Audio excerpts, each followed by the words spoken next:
गुरुदेव, आप कहते हैं 20वीं सदी के आखिरी दशक में विश्वव्यापी जो धार्मिक क्रांति होगी उसमें वैदिक धर्म संपूर्ण विश्व को आंधी और तूफान की तरह ढक लेगा।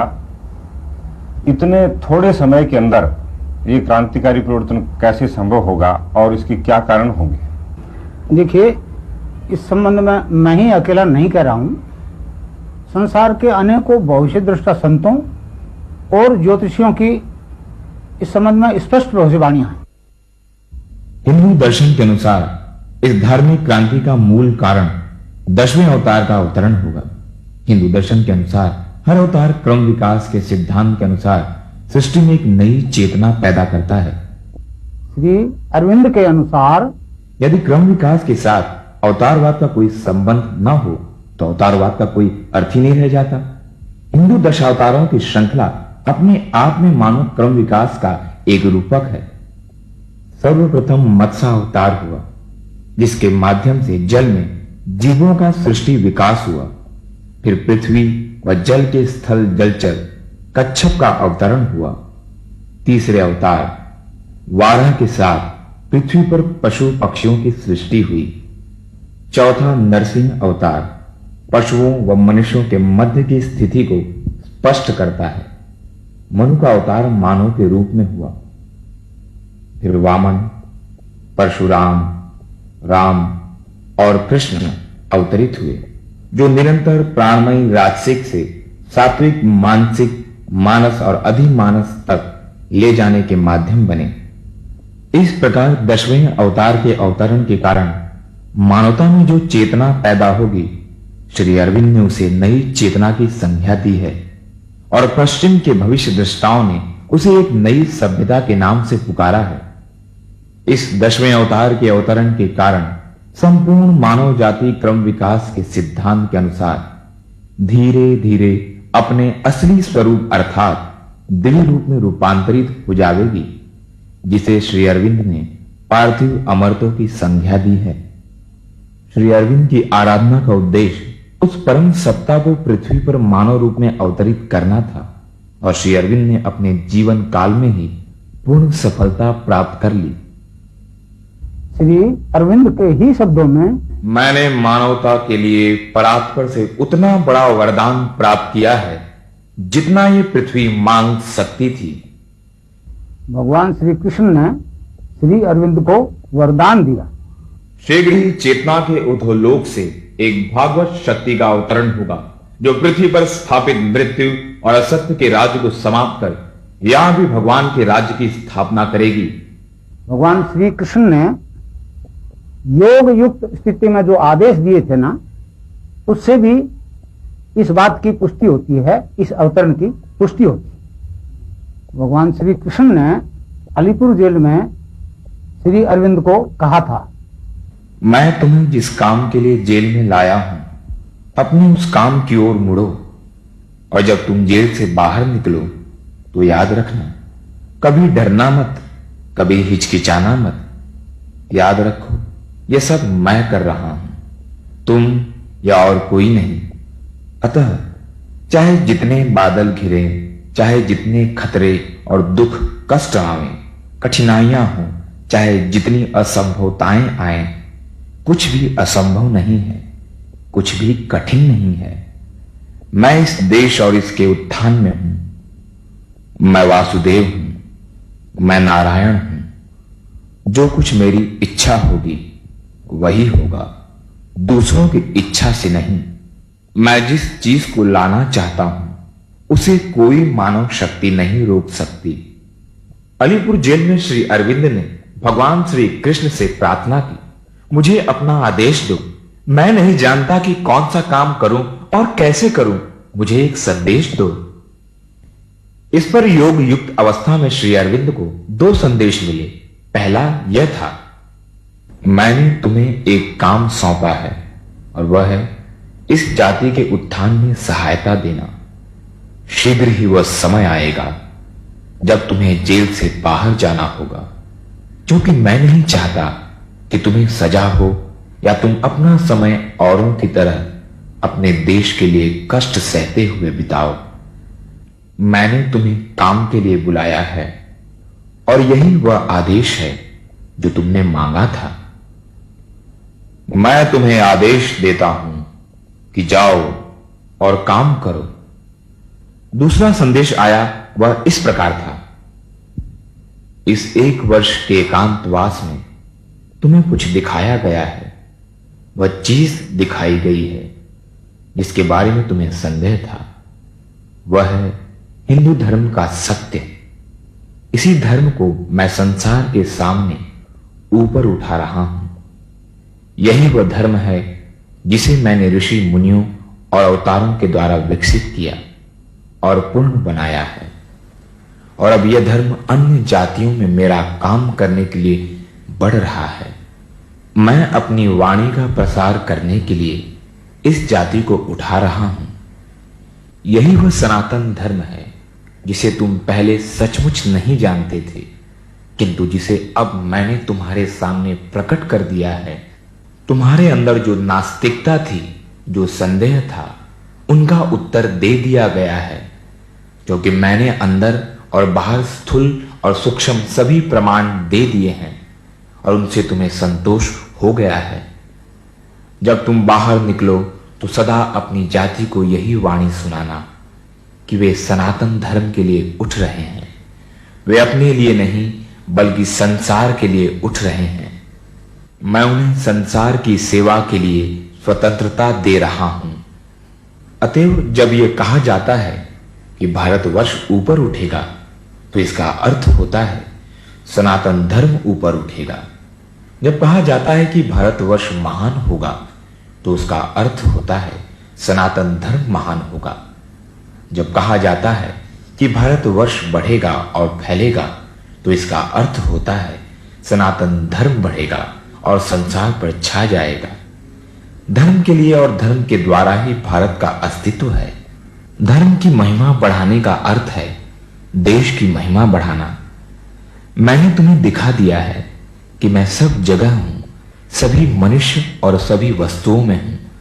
मैं इस आंदोलन में हूं और केवल उन्हीं के अंदर कार्य नहीं कर रहा जो देश के लिए मेहनत कर रहे हैं, बल्कि उनके अंदर भी जो उनका विरोध करते और मार्ग में रोड़े अटकाते हैं। मैं प्रत्येक व्यक्ति के अंदर काम कर रहा हूं और मनुष्य चाहे जो कुछ सोचे या करे, पर वो मेरे हेतु की सहायता करने के अतिरिक्त और कुछ नहीं कर सकते। वे भी मेरा ही काम कर रहे हैं। वे मेरे शत्रु नहीं बल्कि मेरे यंत्र हैं। तुम ये जाने बिना भी कि तुम किस ओर जा रहे हो, अपनी सारी क्रियाओं के द्वारा आगे बढ़ रहे हो। तुम करना चाहते हो कुछ और, पर कर बैठते हो कुछ और। तुम एक परिणाम को लक्ष्य बनाते हो और तुम्हारे प्रयास ऐसे हो जाते हैं जो उससे भिन्न या उल्टे परिणाम लाते हैं। शक्ति का आविर्भाव हुआ है और उसने लोगों में प्रवेश किया है। मैं एक जमाने से इस उत्थान की तैयारी करता आ रहा हूं और अब वह समय आ गया है। अब मैं ही इसे पूर्णता की ओर ले जाऊंगा। इस प्रकार श्री अरविंद को दिए वरदान के अनुसार वह परम सत्ता भारत की पुण्य भूमि पर मानव देव धारण करके अवतरित हो गई। इस अवतरण को ध्यान से देखने के बाद श्री अरविंद ने घोषणा कर दी, 24 नवंबर 1926 को श्री कृष्ण का पृथ्वी पर अवतरण हुआ था। श्री कृष्ण अति मानसिक प्रकाश नहीं है। श्री कृष्ण के अवतरण का अर्थ है अधि मानसिक देव का अवतरण, जो जगत को अति मानस और आनंद के लिए तैयार करता है। श्री कृष्ण आनंदमय है। वे अति मानस को अपने आनंद की ओर उद्बुद्ध करके विकास का समर्थन और संचालन करते हैं। श्री अरविंद के अनुसार मानव रूप में अवतरित हुआ परम सत्ता 20वीं सदी के अंत से पहले पहले संपूर्ण विश्व के सामने प्रकट हो जाएगी। इस 10वें और अंतिम अवतार के अवतरण के कारण संपूर्ण मानव जाति क्रम विकास के सिद्धांत के अनुसार अपने असली स्वरूप अर्थात दिव्य रूप में रूपांतरित हो जाएगी। मानवता में भविष्य में होने वाले इस क्रांतिकारी परिवर्तन को देखकर श्री अरविंद ने भविष्यवाणी की है, आगामी मानव जाति दिव्य शरीर धारण करेगी। इतने थोड़े से समय में ये धर्म संपूर्ण विश्व में किस प्रकार फैलेगा, उसको मैं एक उदाहरण से समझाता हूं। मैं अपने दीक्षांत भाषण में कहा करता हूं कि अगर आप आंख बंद करके आज्ञा चक्र पर मेरा ध्यान करोगे तो आपकी ये तीसरी आंख खुल जाएगी और आप संपूर्ण ब्रह्मांड को अपने अंदर देखोगे, संपूर्ण ब्रह्मांड को अपने अंदर देखोगे। और विभिन्न प्रकार की योगिक क्रियाएं जैसे आसन, बंद, मुद्राएं, प्राणायाम अपने आप होने लगेंगे। वो कुंडलिनी शक्ति उसका संचालन करेगी। मेरी इस फिल्म को देख करके और संसार के करोड़ों स्त्री पुरुष आज्ञा चक्र पर मेरा ध्यान करें और क्षण भर में करोड़ों का ये तीसरा नेत्र खुल जाए तो इसमें आश्चर्य की कोई बात नहीं। गुरुदेव, आपने विश्वव्यापी धार्मिक क्रांति का कारण वैदिक दर्शन में वर्णित 10वें अवतार के अवतरण को बताया। ईसाई जगत में धार्मिक क्रांति के कारण क्या होंगे? देखिए, ईसाइयों का पवित्र धार्मिक ग्रंथ बाइबल एक भविष्यवाणियों का ग्रंथ है और उसमें सृष्टि उत्पत्ति से लेकर के और मनुष्य के दिव्य रूप में रूपांतरित होने तक की बात भविष्यवाणियां। और आज तक जितनी भी भविष्यवाणियां आज तक बाइबल की थी वो पूर्ण सत्य प्रमाणित हो रही। बाइबल की सभी भविष्यवाणियां उस सहायक के इर्द गिर्द चक्कर लगाती हैं जिसको बुलाने की भविष्यवाणी करते हुए यहोवा ने यशायाह के 46 के 10 एवं 11 में कहा है, मैं तो अंत की बात आदि से और प्राचीन काल से उस बात को बताता आया हूं जो अब तक नहीं हुई। मैं कहता हूं मेरी युक्ति स्थिर रहेगी और मैं अपनी इच्छा को पूरी करूंगा। मैं पूर्व से एक उकाऊ पक्षी को अर्थात दूर देश से अपनी युक्ति को पूरा करने वाले पुरुष को बुलाता हूं। मैंने ही यह बात कही है और उसे पूरी भी करूंगा। मैंने ही यह विचार बांधा और उसे सुफल भी करूंगा। यहोवा की भविष्यवाणी को दोहराते हुए यीशु ने कहा है, यूहन्ना 15 के 26, परंतु जब वह सहायक आएगा जिसे मैं तुम्हारे पास पिता की ओर से भेजूंगा, अर्थात सत्य का आत्मा जो पिता की ओर से निकलता है, तो वह मेरी गवाही देगा। यूहन्ना 16 के 7, तो भी मैं तुमसे सच कहता हूं कि मेरा जाना तुम्हारे लिए अच्छा है, क्योंकि यदि मैं न जाऊं तो वह सहायक तुम्हारे पास न आएगा, परंतु यदि मैं जाऊंगा तो उसे तुम्हारे पास भेज दूंगा। मैथ्यू 24 के 27, क्योंकि जैसे बिजली पूर्व से निकलकर पश्चिम तक चमकती जाती है, वैसे ही मनुष्य के पुत्र का भी आना होगा। वह सहायक कब आएगा उसका सही समय यीशु अपने जीवन काल में नहीं बता सका। वह यही कहता रहा कि इसकी जानकारी केवल पिता को है, परंतु उस समय संसार की जो स्थिति होगी उसका विस्तार से वर्णन किया है।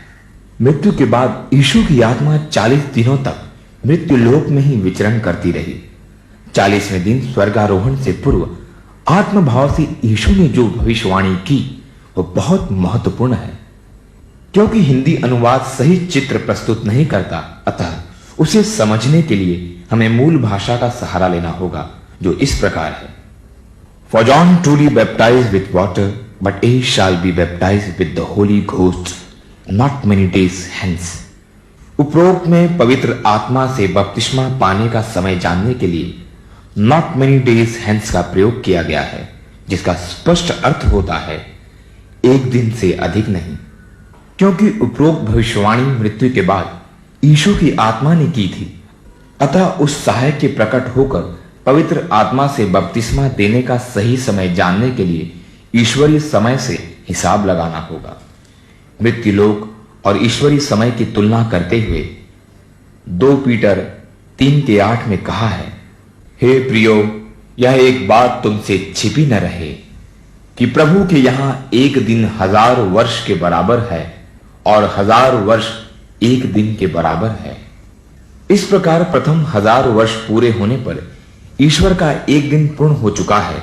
दूसरे 1000 वर्ष पूर्ण होते ही ईश्वर के 2 दिन पूर्ण होकर तीसरा दिन प्रारंभ हो जाएगा।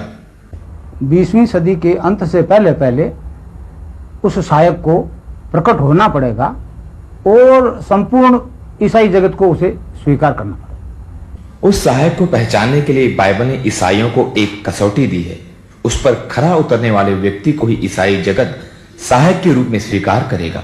वो कसौटी है भूत भविष्य को दिखाना और सुनाना। इसी बात को यीशु ने जाहन 16 के 13 और 14 में स्पष्ट शब्दों में कहा है।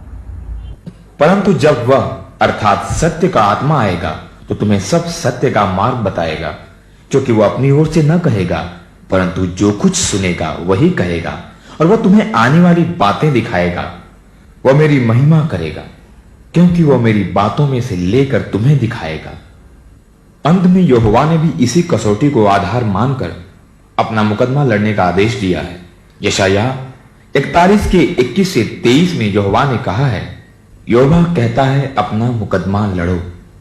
याकूब का राजा कहता है अपने प्रमाण दो, वे उन्हें देकर हमें दिखाएं कि भविष्य में क्या होगा। पूर्व काल की घटनाएं दिखाओ कि आदि में क्या क्या हुआ, जिससे हम उन्हें सोचकर जान सकें कि भविष्य में उनका क्या फल होगा। वहां होने वाली घटनाएं हमें सुना दो, भविष्य में जो कुछ घटेगा वो दिखाओ, तब हम मानेंगे कि तुम ईश्वर हो। भला या बुरा कुछ तो करो कि हम देखकर चकित हो जावें।